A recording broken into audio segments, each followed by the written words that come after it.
Hello, everyone. Welcome to this week's episode of Catholic ReCon Testimonies from Reverts and Converts. I'm your host, Eddie Trask.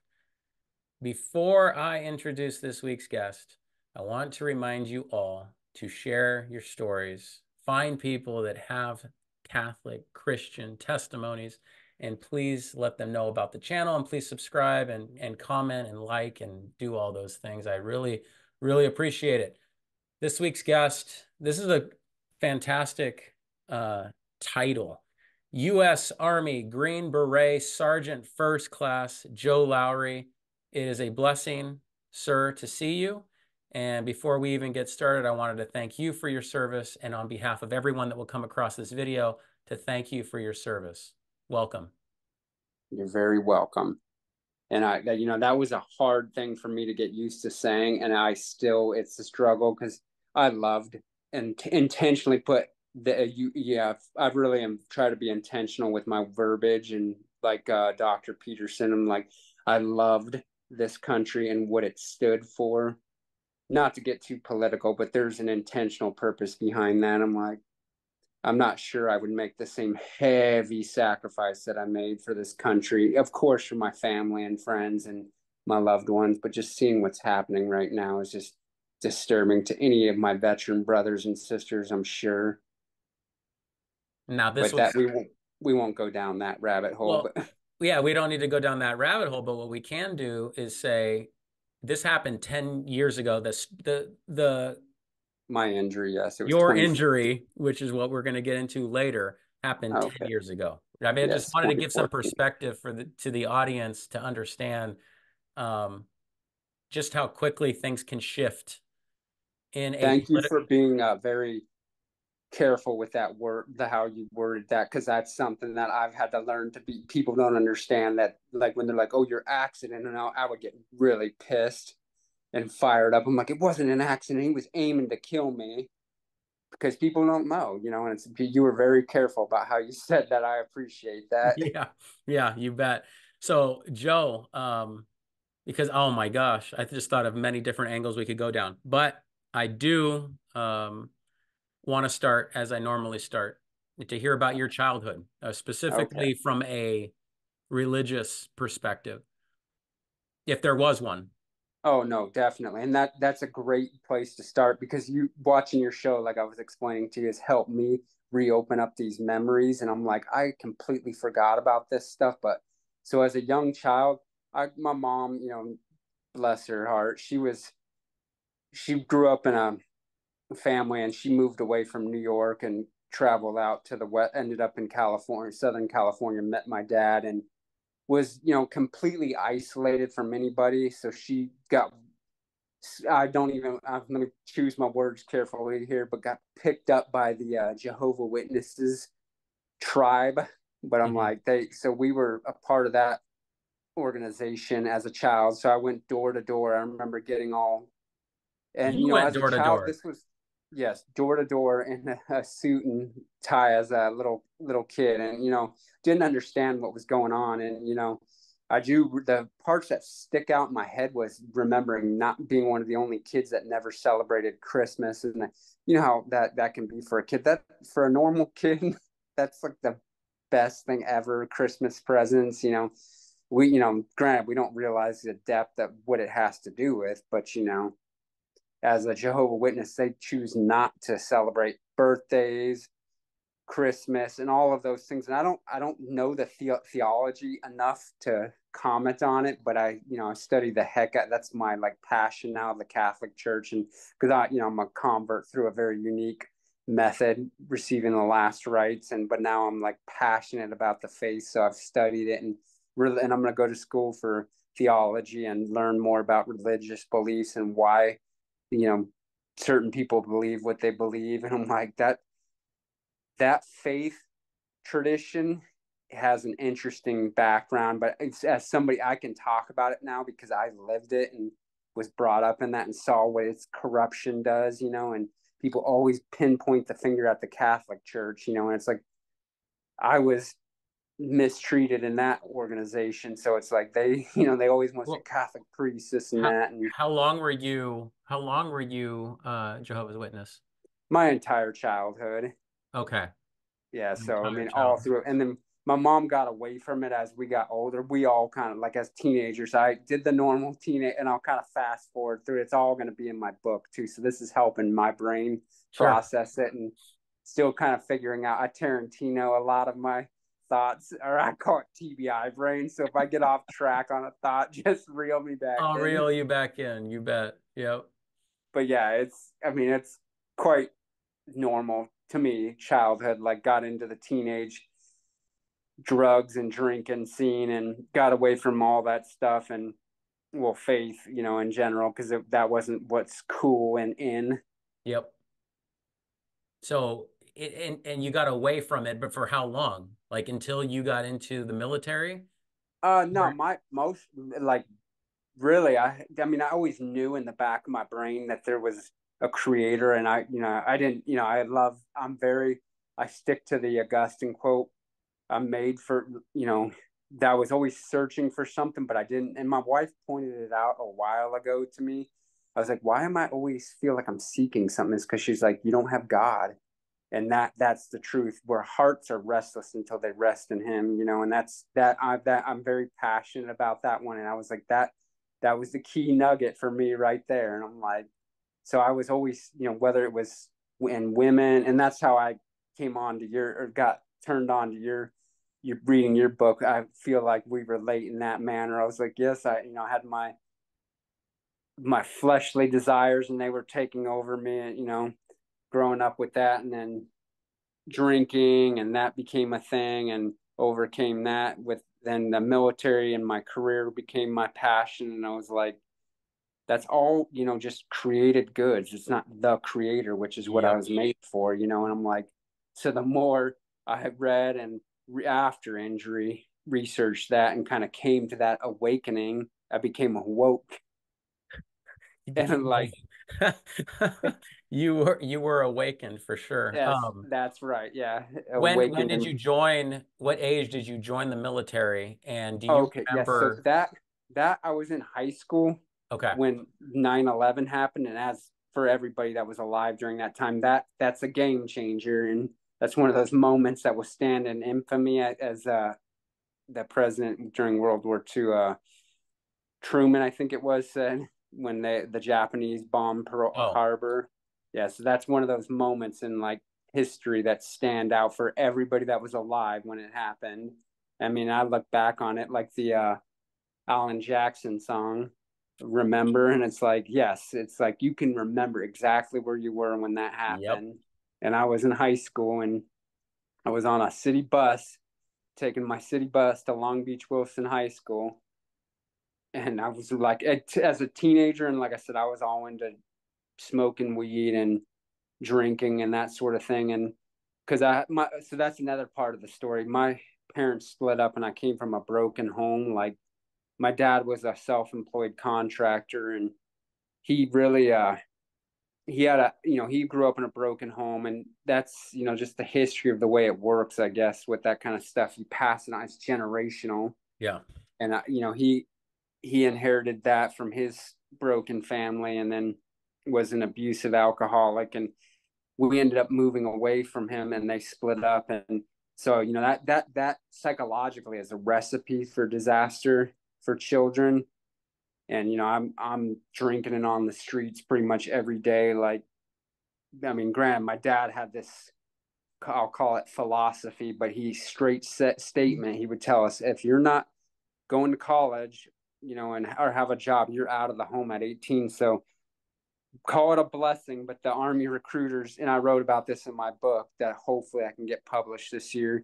They came on, they flooded the high school campuses after 9/11 looking for recruits. And Yeah. I wasn't going anywhere with my life. So, I was like, and then if you remember the movie Black Hawk Down, that was like really popular. And I had bought it on VHS and watched it numerous times. And I was like, I want to be an Army Ranger. Wow. So I go in, and that's like for military people that aren't knowledgeable on military stuff, that is like within the special operations command or SOCOM. And that's something I always like to clarify to people that aren't educated in military terminology is that special forces is what I was just the United States Army's Green Berets, and we're special forces because we wear a special forces tab on our uniform. And that's different than the all-encompassing term special operations, which is your Navy SEALs, your Army Rangers, Air Force JTACs, and then now Marine Corps has their own unit. That's its own like branch almost, because Sure. it's Special Operations Command, and they get big dollars because of that. And but that's a little bit of a spiel for So another. I'm curious, when did you join? You were obviously you saw the recruiters there. You got amped up from watching Black Hawk Down. Yes, and I was 18, and like I said, I wasn't going to college, especially with my grades, because I did Yeah. not do well in high school. That was not my thing. School was not, Yeah. I was not passionate about that. And all I wanted to do was drink and party. But I did always have good work ethic because my dad, I wrote about this. I got to write more about it. But so like I said earlier, he was a home self-employed contractor, and he ran his own business, very small here in Southern California. But he would take me with him and pay me in cash as a day laborer. And I was like learning while watching him, being what they call a gopher. Like, hey, go get me this tool or this piece of 2x4 or whatever, this saw, this drill. And I would run and grab it off the truck and take it to him. And I was just watching him, growing up watching, and that stuff came out later on in life. Like when I bought my first home and we moved to Florida, I was able to build my own fence around the property. And it was like, and then also after getting selected later on in my Army career, because it didn't go right in and make it to the Rangers. I ended up changing my mind, like as a young man, like, cause I met my wife and we got married, and we're lovebirds, and that was the thing. And that's all I cared about. And they send me off to basic training, and it's a cultural shock for a SoCal boy to go to Georgia, the deep South. And I'm like standing there, and I got my dyed black hair, and they're like, and I already had tattoos too, and the drill instructors just ate me alive. Oh my gosh. What was I going to say? Okay. So you go to boot camp. Yes, Do you Fort Benning, immediate Georgia. do you immediately know that you want to pursue Green Beret? And do you immediately know what types of missions you want to go on? Or are you just saying, hey, I'm here, we'll figure it out as we go, one day at a time? No, that's actually the interesting part of my story. So, like I was saying earlier, as a young man, you don't know what you want. And I get in there in the boot camp, and it's just like I said, I signed up with they call it an 11 X-ray contract, just means I had a Ranger contract going in. And, it was a cultural shock to me. And I was like, oh, the Rangers are stationed at Fort Benning, Georgia, where I was at for basic training. And I would have went straight from there to airborne school and then right to Ranger, or they call it back then it was RIP or Ranger Indoctrination Program. And I was like, I lost my desire for all that because my heart was so like into my relationship, and I just wanted to. And so then they had these recruiters come to the basic training unit that do for there's a specialty unit, the Honor Guard, out in Washington D.C. So these guys came and they saw my GT score or General Tech score, which was really high. I forgot to mention that earlier when I was taking the ASVAD with the recruiter to get entry into the military, and they were like, "Why are you, 11?" Where my recruiter was like, "Why are you choosing to be an 11 Bravo? Like that's the MOS code for infantrymen." He's like, and I was like, because I want to go where they're shooting it. I want to go to the fight. And, as a young man, that's what Yeah. you think you want to do. And I was all gung ho. And, and it's not just me. I hear that from a lot of young guys. That's what they think they want to do. And, it's like, but then hearts change, and I'm there, and I'm like, oh, I just want to be with Jennifer, and so I canceled by signing up for this unit. They come there, like I was saying, the Honor Guard unit recruiters came to Fort Benning, and they were like, oh, you meet the requirements, your height, your how tall you are, and your GT score. You're smart enough for this. Like, do you want to sign up? And this will, negate your Ranger contract, but you'll go to Washington D.C. as your first duty station. Which the way they sold it to me is they were like, you're going to be, in a rural or a urban area, you know, Washington, D.C., and you're from L.A. and you're kind of used to that sort of thing. And, you know, that was the selling point to me. And they're like, you can bring your wife there. And because the military, and that's why my recruiter sold Jennifer, my wife, and I on getting married so quickly, because they're like, hey, they don't recognize girlfriend and boyfriends. They're going to pay you more money to be married. So, you know, the way he worded it to her and I was, hey, get married in Vegas, which is part of the funny story, but it was really what happened. He's like, go run off and get married in Vegas, and then the military is going to pay you more. Smartest move ever. I mean, I'm glad wisdom from that recruiter, because they did that. Long Beach, California, where we're both from, the BAH, or basic allowance for housing, was at that point in time was so high. I mean, my LES, or my pay statement, was higher than most of the drill instructors that I was being overseen by while I was at Fort Benning. When they would see my pay stub, they were like, wait, why is this E3 making more than us? And it was because of that, my recruiter's knowledge and saying for us to do that. So it was very smart. We'll just put it that way. Smart move. Smart move. Tactical move by somebody with wisdom. So then your wife, was she accompanying you? I mean, how often would you see your wife through this process? And Well, then when when was you're your in first basic training, deployment? not at all. Like, Yeah. I mean, while I was in basic training, but that, you know, that was part of the story too that I wrote about in my book. So she's staying in Long Beach, where we're both from. She's still in college. She's going to Cal State Long Beach, where she was enrolled in college when we met. And I wasn't in college. I didn't go to college. I always jokingly say I didn't go to college, and check me out, I'm kick ass. I got my education on the world streets, but that's not for everybody.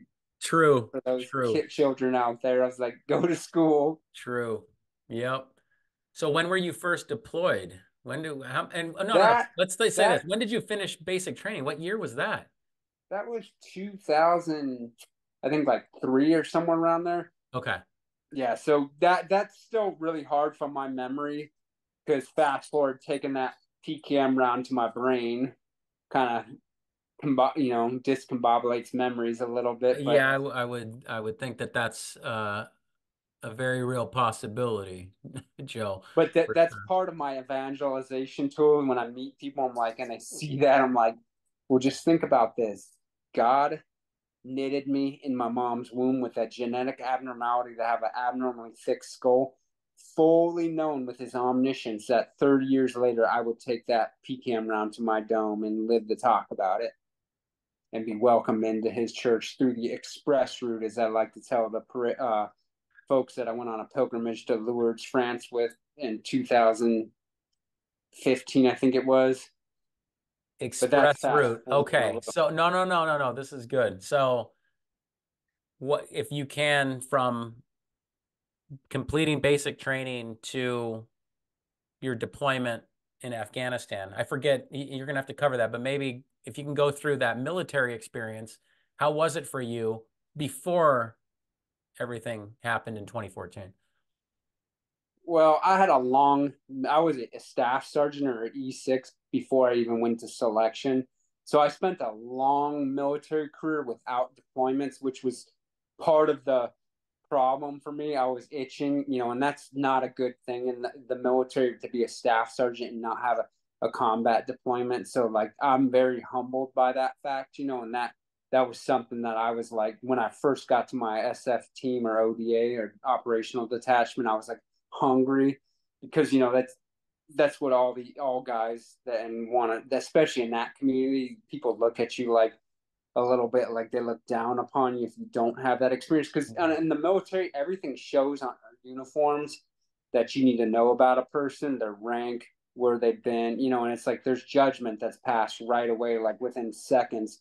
And I, even to this day, I see like folks in their military uniforms, and I'm like, oh, okay, I know what this person does. And we can, you know, military vets can tell. So it's like, it doesn't take but a trained eye to notice these things, and you're like, oh, that guy is a fake, you know, or hasn't Sure. been anywhere. And so that was a little bit, that was a seed in the back of my head. So I was itching and hungry to get a deployment, and I got my first one to Afghanistan when my third child was born. So I had, actually, that was I wrote about that in my book too. So that my team sergeant, and we're such a small community. It's beautiful because he accompanied me after I got injured in 2014 across the Atlantic Ocean.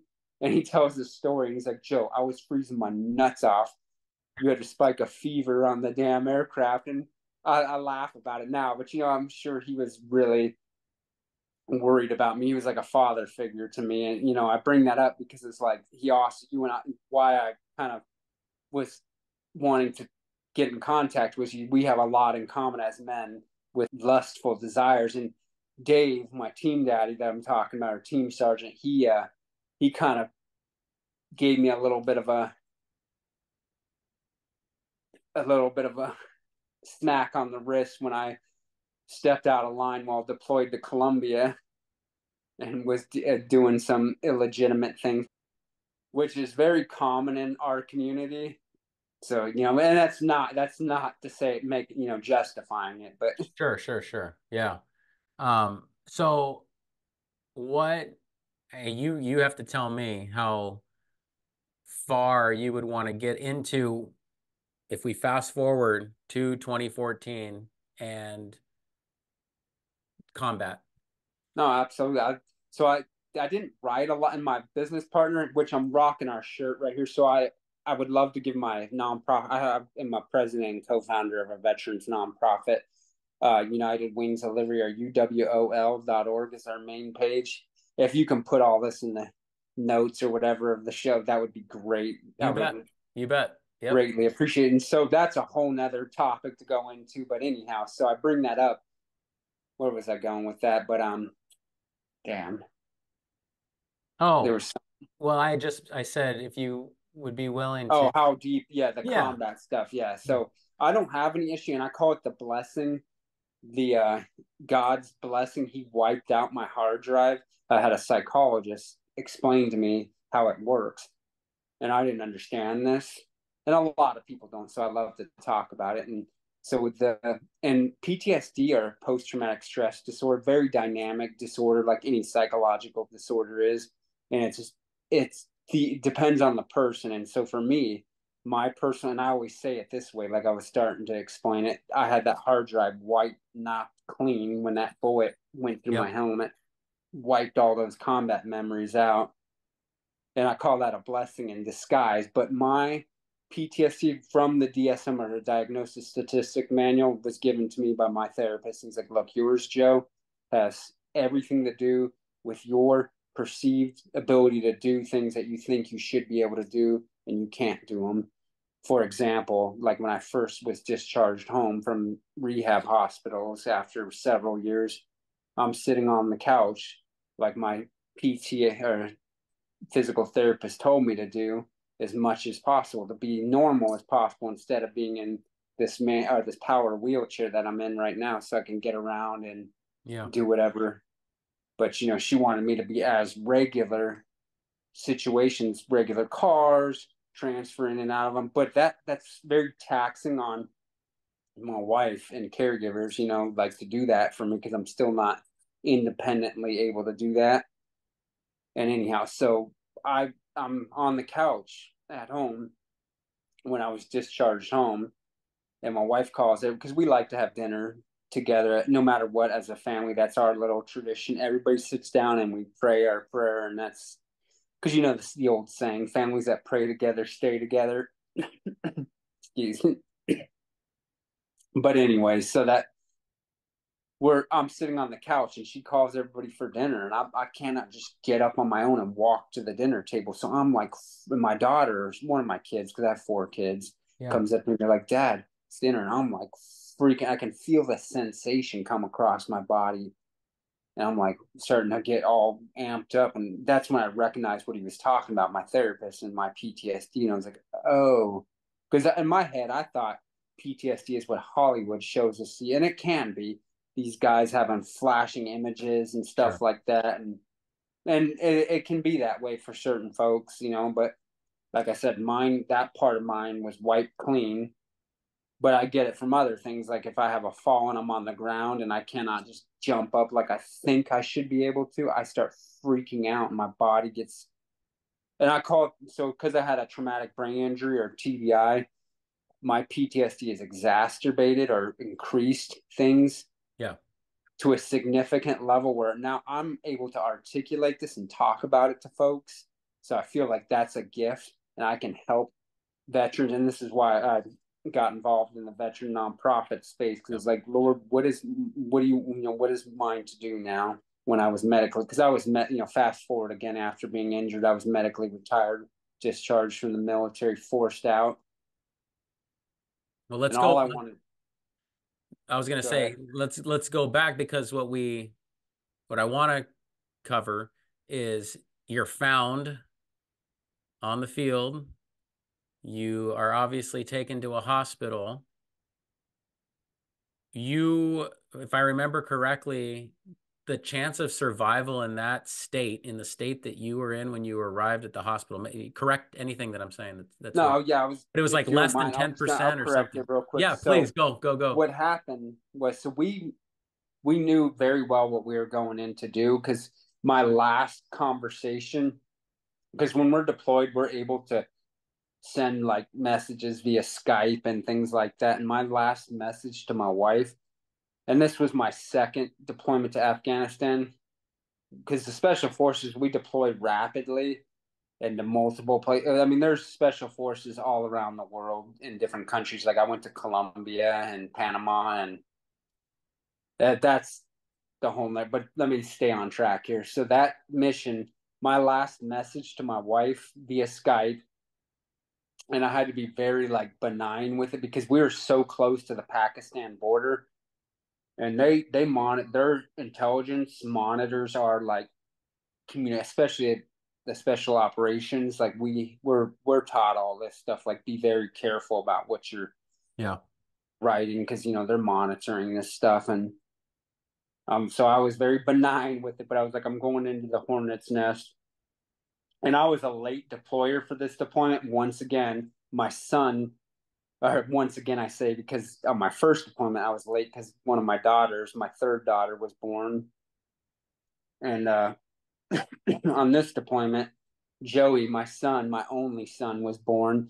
So I was fortunate enough, because I was in some special training. Yeah.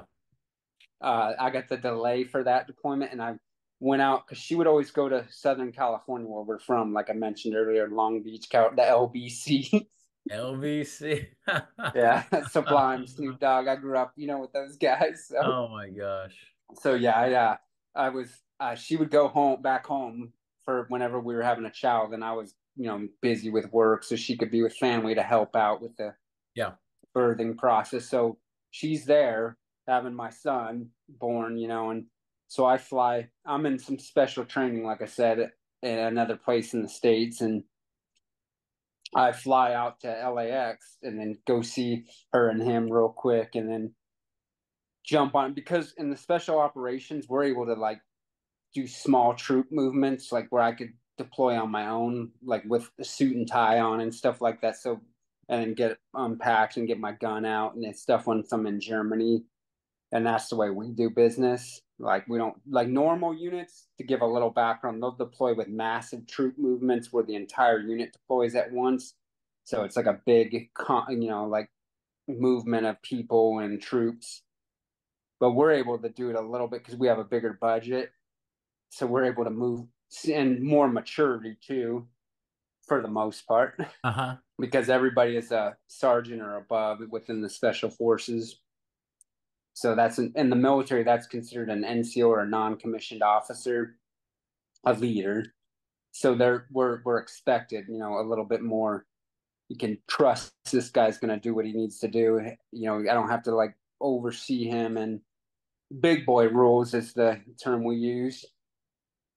So that was, I was coming out late to the deployment, because I came to see my Sure. son, hold him real quick, and then get out to the guys. And at this on this deployment in 2014, the country was starting to pull. We call it retrograde, meaning like pull back, like the equipment, like you're supposed to do. Which I don't want to go into this too much, but it Yeah. really A lot of guys like me who put in time. I mean, there's guys that put in way more time than I did there in that country. And it's like watching how they just, once Biden came in, they just dropped the ball on that stuff. I'm like, no, we slowly, we're starting in 2014 to pull things back appropriately and accountability. And that was one of my secondary jobs as a senior engineer on the team, was to manage property for the commander, meaning like property items, serial numbers, go through all that stuff and inventory it and keep track of it. Yeah. So we're starting to pull stuff back, and I bring that up because I was at this point in time, and it didn't take long. It was only my third deployment, and I'm like, I was already like the most senior guy on the team, and it was like, and we do keep people for a long time in the special forces, but it was starting to cycle out already. Like I didn't even recognize anybody on my team anymore. I say my team because I was the most senior guy on the team, and I'm like, who are all these people? There's a lot of judgment like that going on, and it's good because it's like it keeps the not morale but spirit of corps high. Yeah.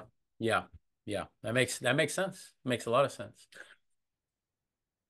I guess what was interesting to me that I read about was the chance of survival was very low for you. Yes, and that's part of what I want for my book title, because my business partner he's the one that told me, because obviously, like I said, once that bullet hit my head, it was lights out. But from what he tells me, and they were telling my wife, and I have to get this cleared up, and it doesn't really matter, but it was like I like it just sounded good to me, 11% chance.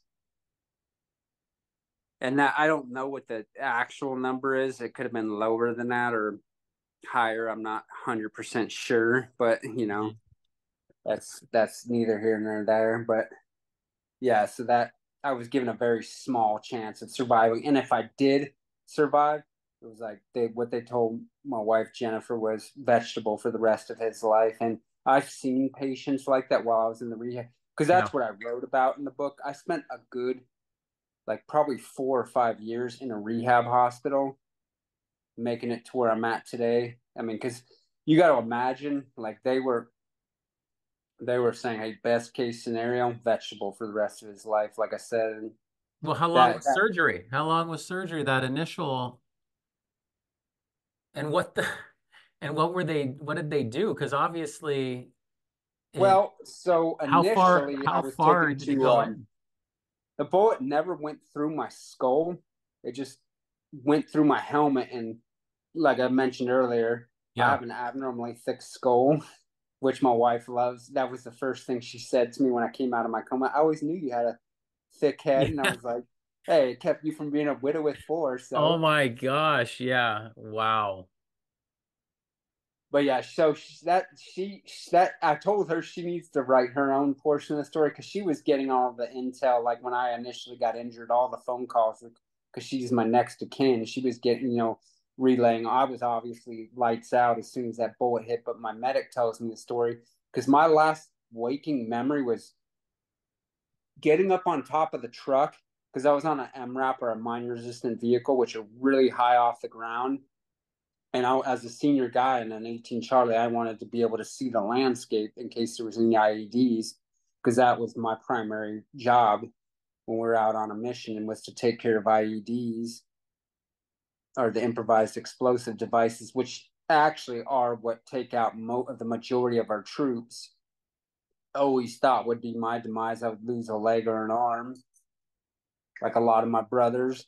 But yeah, so I'm on top of the truck, and my medic is Saint Michael, as I like to refer to him, because his name's Mike. He saved my life, and by doing, it's hard to tell because he did such a good job, but he did a battlefield tracheotomy on me, which just means cut a whole Yep. airway in. So, and I learned about this later on, and from neurologists, they're like, what happens is, in deep within our brain, there's a part that controls our autonomic functions, or things that just happen. You don't think about breathing, you just do it, and all that. And that was disturbed, obviously, by the Yep. trauma. So my breathing, if he didn't know to do that, I would have died. And from he tells the story, which is very traumatic because he was still, fully awake, and it's more affected him than anything. And he gets really upset about it when I like bring it up to him because I guess they didn't want to bring a helicopter in quick enough to evacuate me out the medevac helicopter, and that means my life is in his hands. So he had to like sit on me. He's like, Joe, I just sit on you for like an hour. Oh my goodness. Yeah, in order for because they didn't want to get a helicopter shot down, Yeah, of and course, of course. that, that's a typical. And that the Taliban, they know this. They watch movies. That's what they know how our tactics. Yeah. And so yeah, they the command, they That's pretty sad when you think about it. They've watched our movies. They know our well yeah, I tactics. mean I mean, yeah, they I won't say anything further. nah, it's funny, but funny but not funny. Not funny, exactly. Yeah. Not funny at all. Okay, so you finally make it to an area hospital. Well, they evac me to roll 3 in Kandahar, which is our combat hospital, and that's actually where I was given the last rites. What? Okay, So so how did that come about? You're last time we checked in about religion, you were a Jehovah's Witness. How does it work? So so if in my fact other wife, people were dying next to you, would they have been, what does that happen? How does that even work? A spouse gives the yeah, so my directive? wife is a cradle Catholic. I learned that term through reading and yeah, I'm autodidactic, as my mother-in-law says, which just means I'm a person that learns by listening and reading Yep. on their own. So yes, it was mostly because of I guess, and I've interviewed multiple people, like my chaplain as well, and he's like, Joe, you were seeking the Lord before your injury. He's like, we you and I talked, and I was like, okay, I didn't, and those memories were wiped out. Yeah. But he's like, no, you were seeking in. So, but that wouldn't have been enough for them to give me the last rites. It took my wife.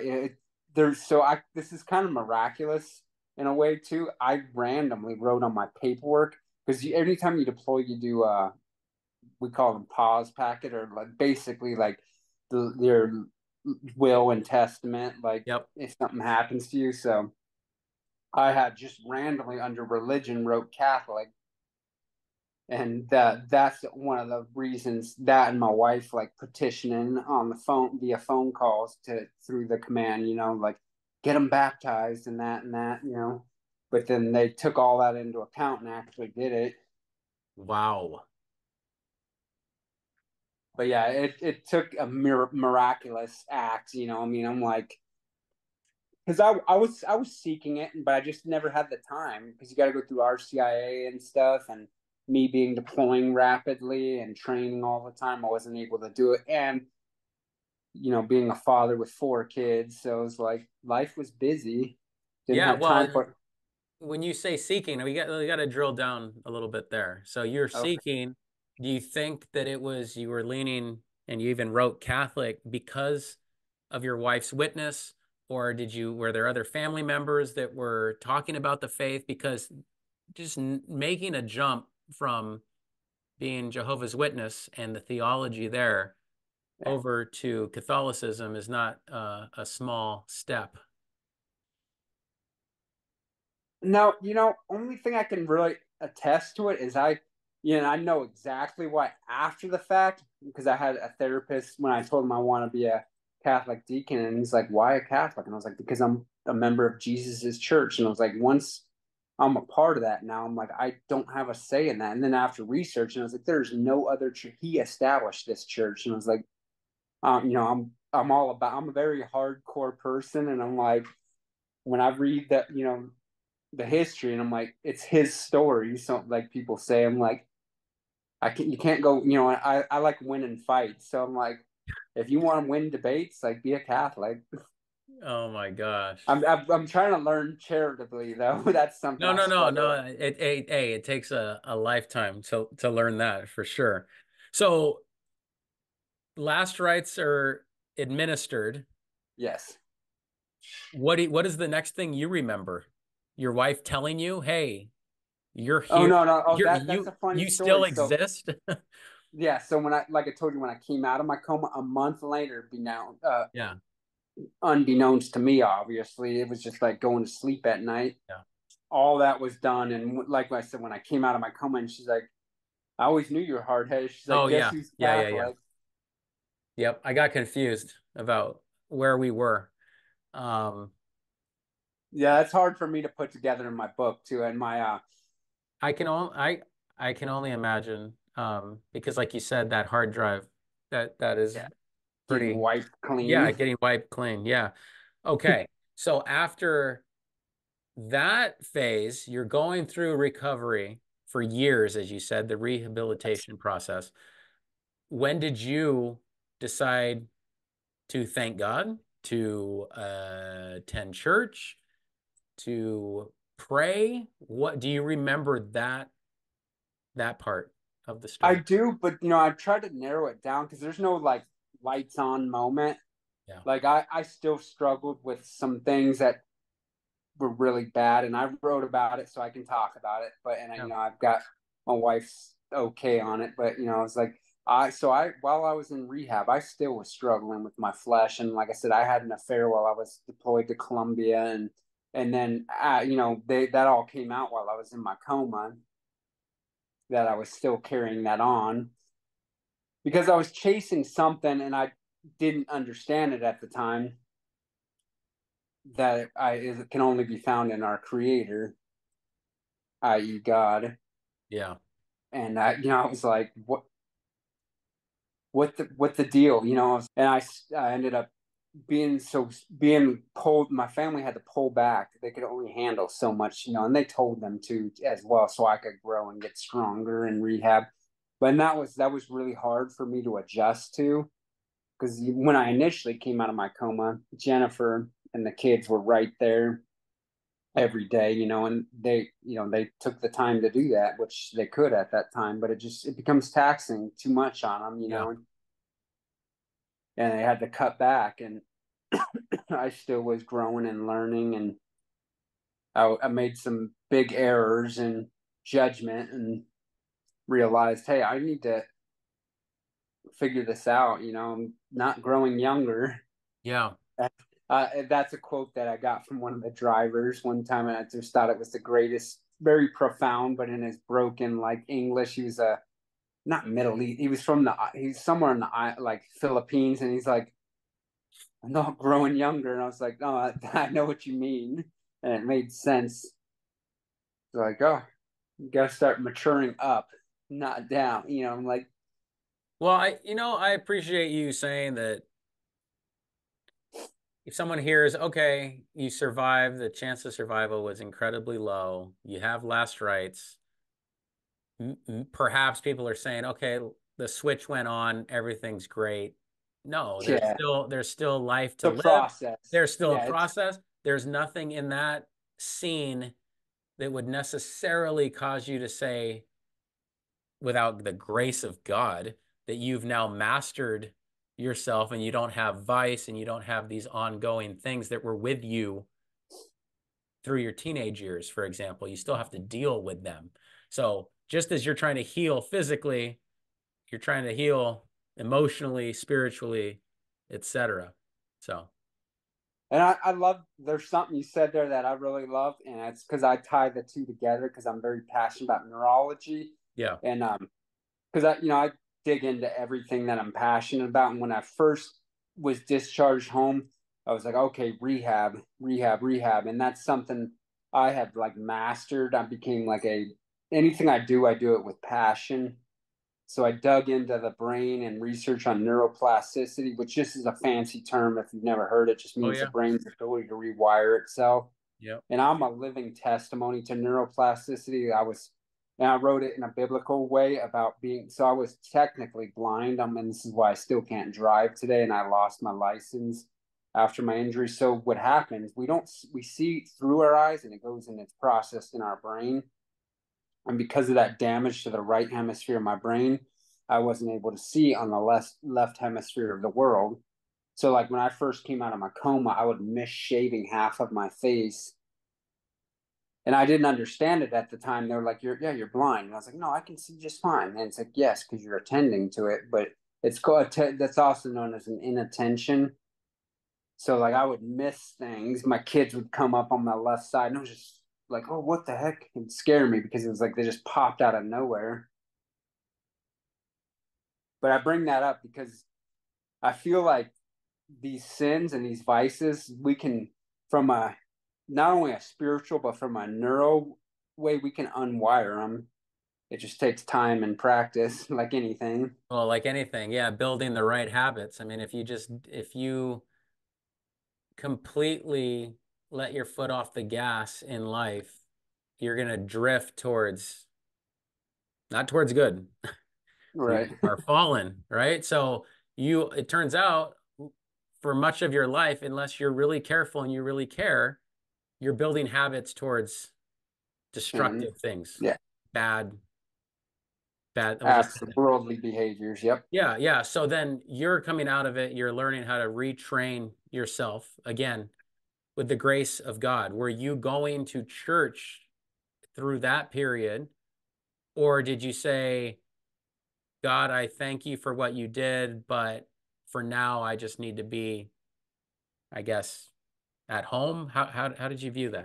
Well, initially, so when I was in the initial phase of being told I was Catholic, like, and I was in the hospital, rewinding a little bit to like when my wife and kids were able, they were, when I first came out of my coma, they were around more often, Yeah. kind of introducing me to the world again, to put it in the, and the, I would go to mass with them in the hospital. There was a nun, and she used to come pick me up and take me to mass on Sundays, and I didn't understand any of it. And we went to Lourdes, France, in 2015, my wife and I did not understand the faith at all at the time. And I would joke to the pilgrimage folks, like I was like, "Yeah, you gotta forgive me. I'm not a cradle Catholic. I took the express route. All you gotta do is get shot in the head and Oh my God. combat." And they were just like looking at me all weird because it's like I don't understand what's going on here, all this stuff. And then I read about it because I've really dug into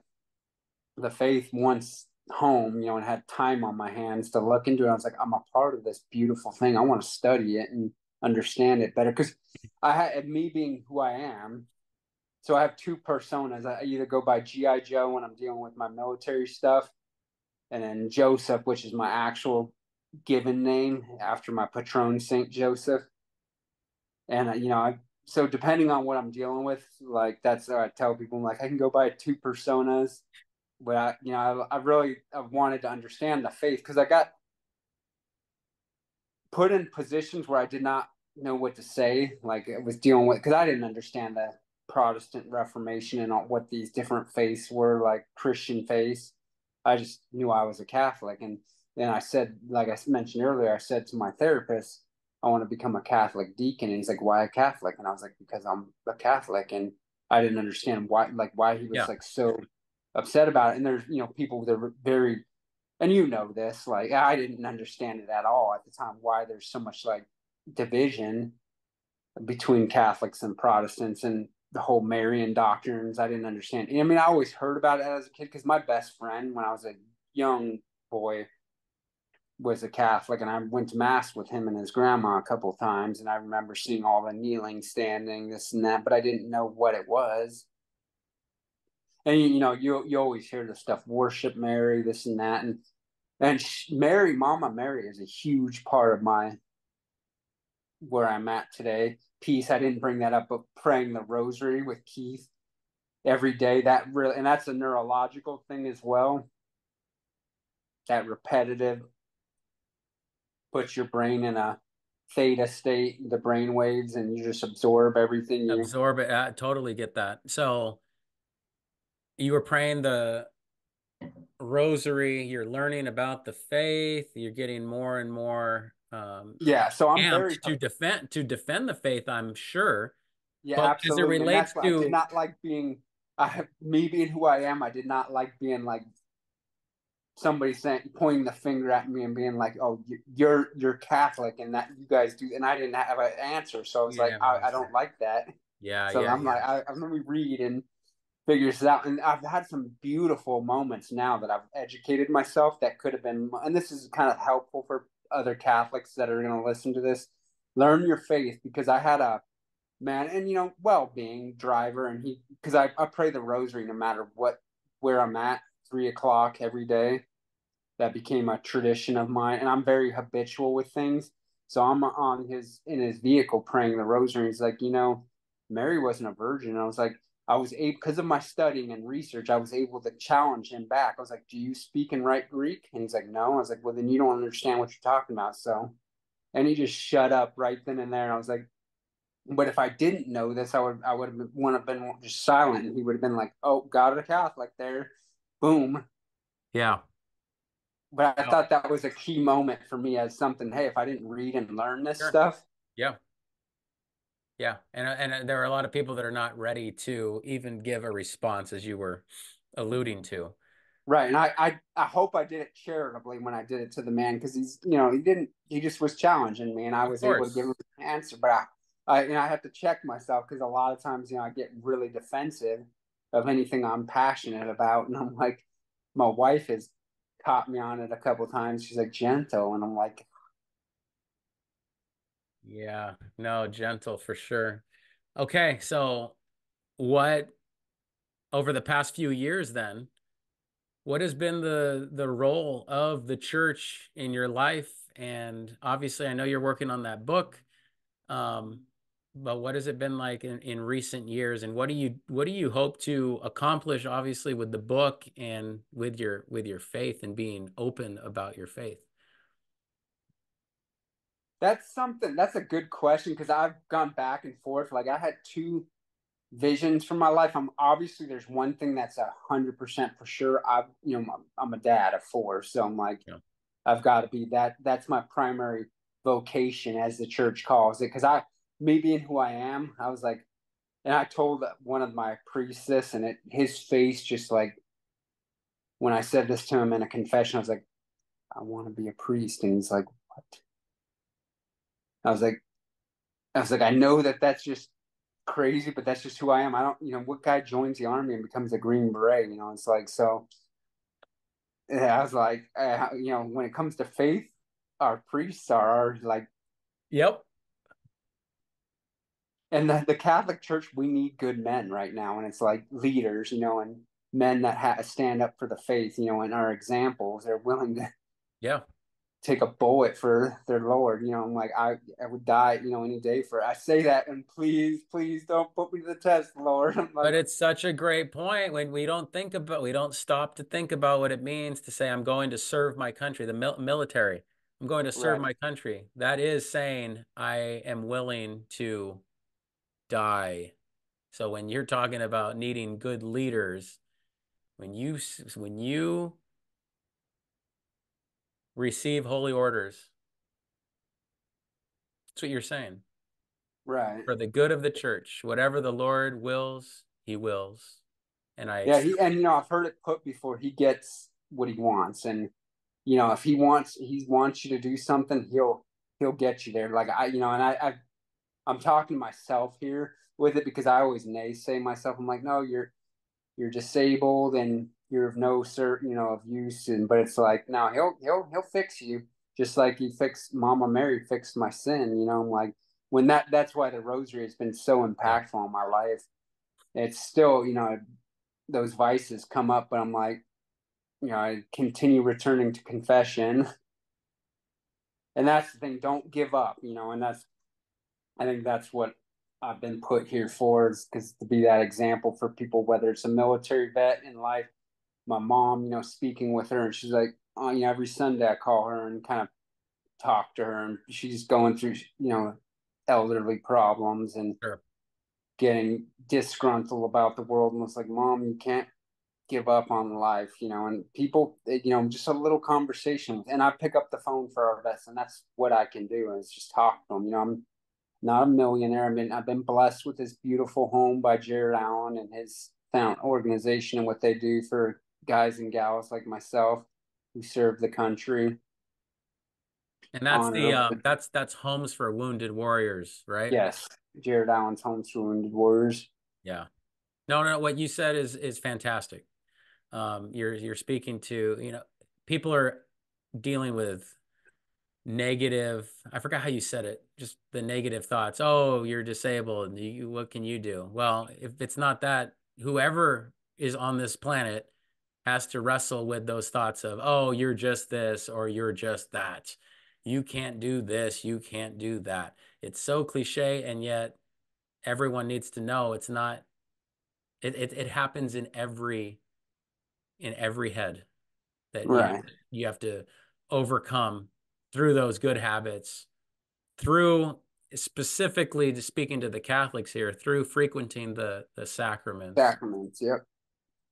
You know, I have kind of a funny, and maybe it's somebody said it before, but I think of the Eucharist as like in a video game analogy. You know, like do you remember Mario Brothers?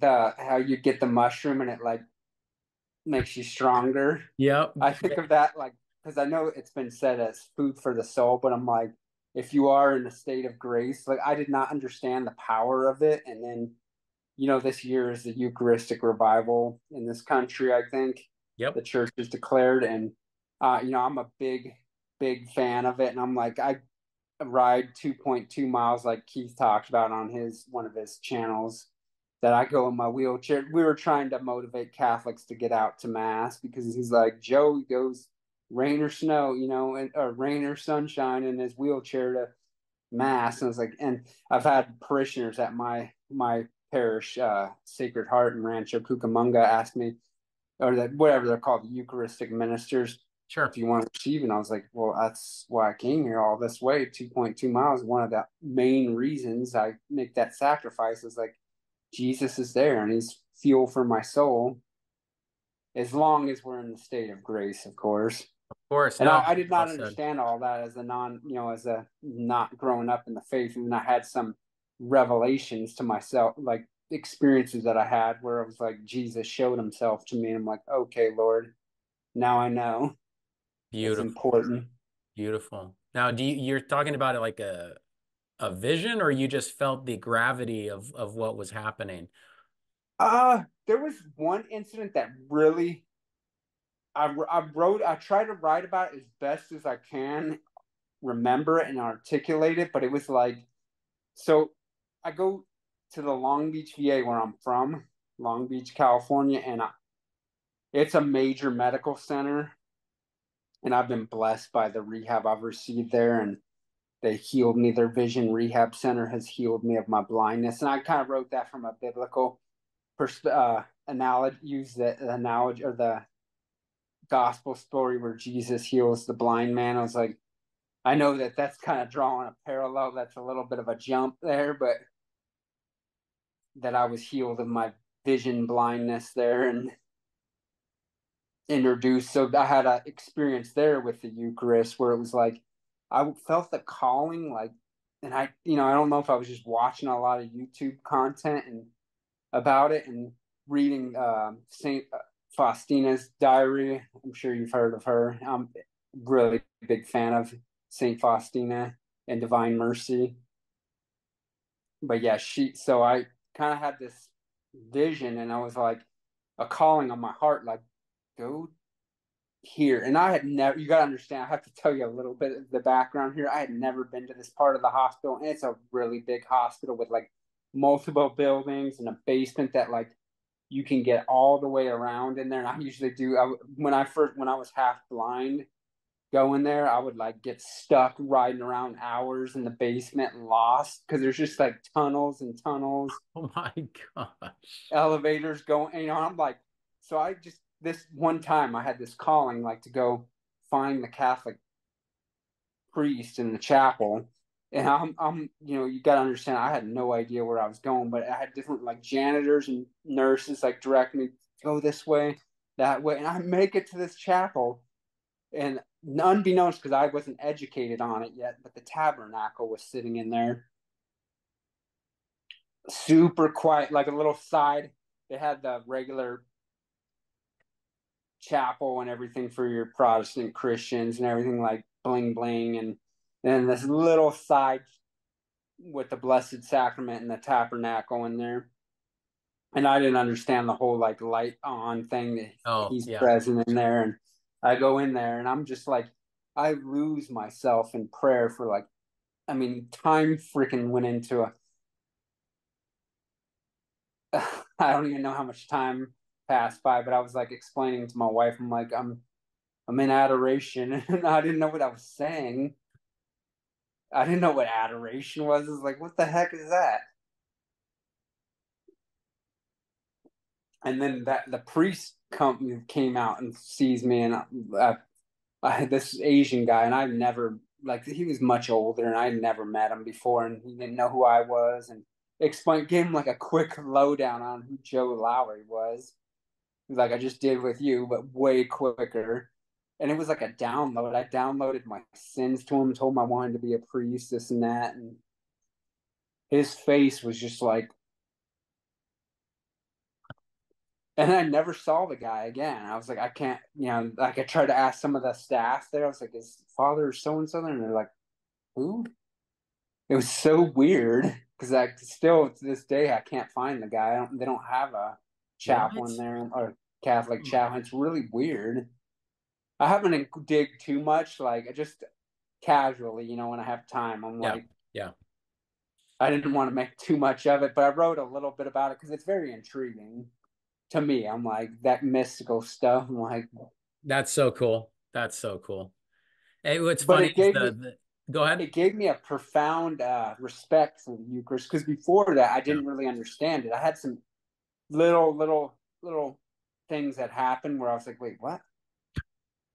Like Yeah. my mother-in-law would like she always would go to mass like daily, and I was because she lives walking distance to a church that she can attend daily, and I'm like, what, what, why would you do that? Like I did not understand it. Now I'm there, and I'm like, all I want to do is be with the Lord, And I sent a text one time to my wife because I was upset about something, VA not picking me up for an appointment or something. I was just like in a bad place, and I was like, I want to go be with the Lord, and I meant it as in His presence there, in Eucharistic adoration. And she took that a whole like wrong way, and I was You like, don't want to be here. You want to be yeah, in and I heaven. was like, Yeah. no. And I always tell this story. So I had a therapist jump off onto a little bit of a tangent here, but on topic.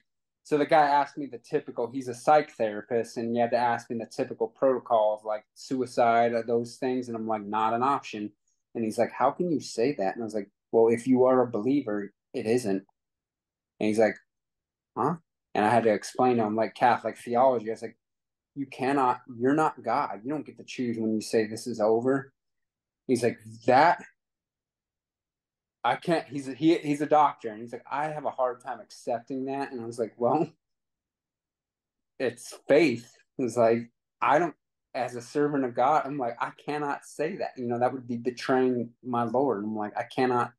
He's like, the fact that you can say that going through suffering. I was like, It's easy to say sitting back now, but I'm like, I know what the Word teaches us and our faith teaches us. We're blessed in our sufferings because we can offer those up.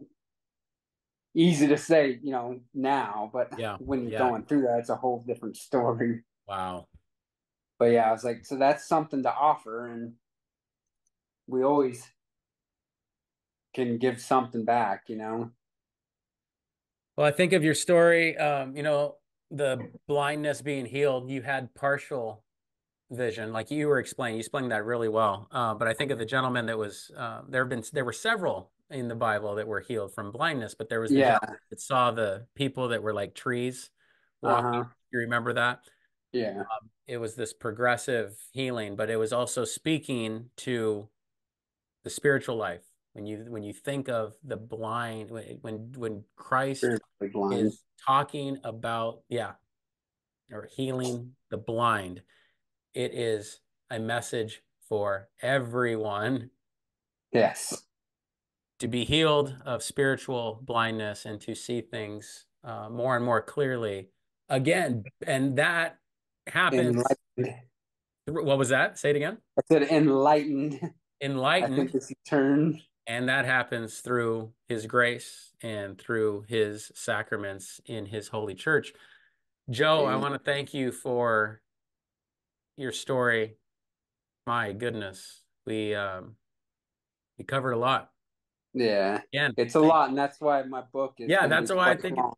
yeah, it's great. So give me the, send the links to me, email me the links that would make sense in the description. Oh, And absolutely. I, again, thank you for your service. And I think it's right and just to be praying for your entire family, and for all active and inactive military Veterans, yep. veterans. Thank you. So everyone, please keep all those groups in your prayers, and please share this video. Amen. And until Prayer has power. prayer has power, and until next time, take care and God bless you.